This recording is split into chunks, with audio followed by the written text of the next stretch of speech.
के 35 वर्ष पहले मोबाइल की सृष्टि नहीं थी। आज आप मोबाइल के बिना रह नहीं सकते। समझ रहे हैं ना, कलयुग का फांस देखो कितना बड़ा। आज के 35 वर्ष पहले मोबाइल नहीं था और सब आराम से जी रहे थे, सब काम चल रहा था। अब हर एक के पास मोबाइल है, बच्चे से लेकर जवान तक, रिक्शा वाले से लेकर के सबके पास है। अब मोबाइल एक जीवन का अंग बन गया है। कलयुग का कैसा प्रभाव कि हम हर समय बहिर्मुख बने रहे।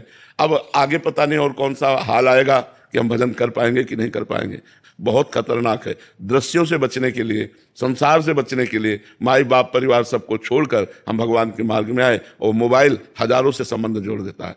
अब वो नंबर है, अब हमें जरूरत है, कोई समस्या आई तो हमें भगवान से बात करनी चाहिए, लेकिन हम भगवान को भूल गए। हम व्यक्ति को फोन लगाएंगे, गए हमारा साधुता कहाँ है?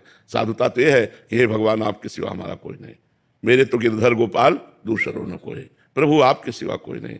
आप देख लो, आप चाहे विपत्ति में डालो, चाहे आप खुशी दो, अब आपसे ही है। नाथ बचा लो, मैं आपके। ये तो आया भक्ति। मान लो कोई पदाधिकारी, फोन नंबर ले लो, हमारा कभी काम, भैया हमें नहीं जरूरत है। आज तक की जिंदगी तुम्हीं से थोड़ी चलती रही, जिससे चल रही वही चला रहा है, हमें कोई फोन नंबर। बहुत दूर रहे यंत्र, टीवी, फोन, ये सब।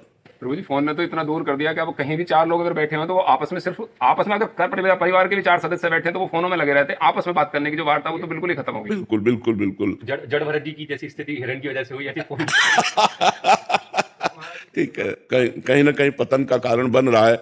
छोटे छोटे बच्चे, भाई बहन सब इन्हीं को देख देख करके बहुत ही पागलपन चढ़ा देता है। जैसे हम कोई दृश्य देखें ना तो उसका प्रभाव पड़ता है। अगर हम सत्वगुण दृश्य देखें, मोबाइल में कुछ अच्छाइयाँ भी हैं कि आप लोग बैठे हो मोबाइल की वजह से बैठे हो, नहीं आप प्रवचन सुने और आप आए, किसी संकट में हो तो आप किसी को अपनी परिस्थिति बता सकते हो, फोन के द्वारा बुला सकते हो। मान लो संसारिकता में एक दूसरे के संबंध में बड़ा महत्व रखता है, लेकिन अगर इसका सही प्रयोग किया जाए तो, गलत अगर प्रयोग किया गया तो बहुत हानिकारक है। हर समय इसे नहीं प्रयोग करना चाहिए, इसका स्विच ऑफ भी कर देना चाहिए कि 2-4-6 घंटे जब हम भजन साधन पूजन में लगे तो स्विच ऑफ रखा है। 1-1.5 साल का बच्चा है तो माता पिता उसको, वो अपने मस्ती में रहे इसलिए उसको फोन दे देते हैं, और बहुत सारी नई बीमारियों का सृजन हो रहा है महाराज जी, कि उनको इतनी लत लग जाती है कि उनको पता ही नहीं, दुनिया उनकी एक अलग दुनिया बन जाती है फोन से।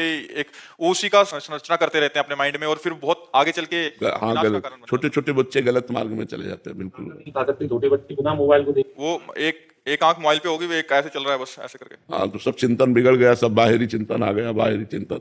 इसीलिए कह रहे हैं कि अभी तो भजन का करना थोड़ा सा, पता नहीं आगे और कौन सी सृष्टि हो जाए। भजन देखो माहौल बदलता जा रहा है ना। हमें लगता है 30-35 वर्ष ही पहले की बात है, गर्लफ्रेंड बॉयफ्रेंड नहीं था, लिव इन रिलेशन नहीं था। देखो नई नई चीजें आ गई ना विषय सेवन के लिए। आगे पता नहीं और कौन सा ऐसा प्राविधान आ जाए जिसमें पशुता बढ़ जाए, मनुष्यता ही ना रहे, पशुता ही बढ़ जाए। कैसे भजन होगा? भजन और भोग एक साथ नहीं होते महाराज जी। सिंगल फैमिली में थोड़ी परेशानी आ जाती है।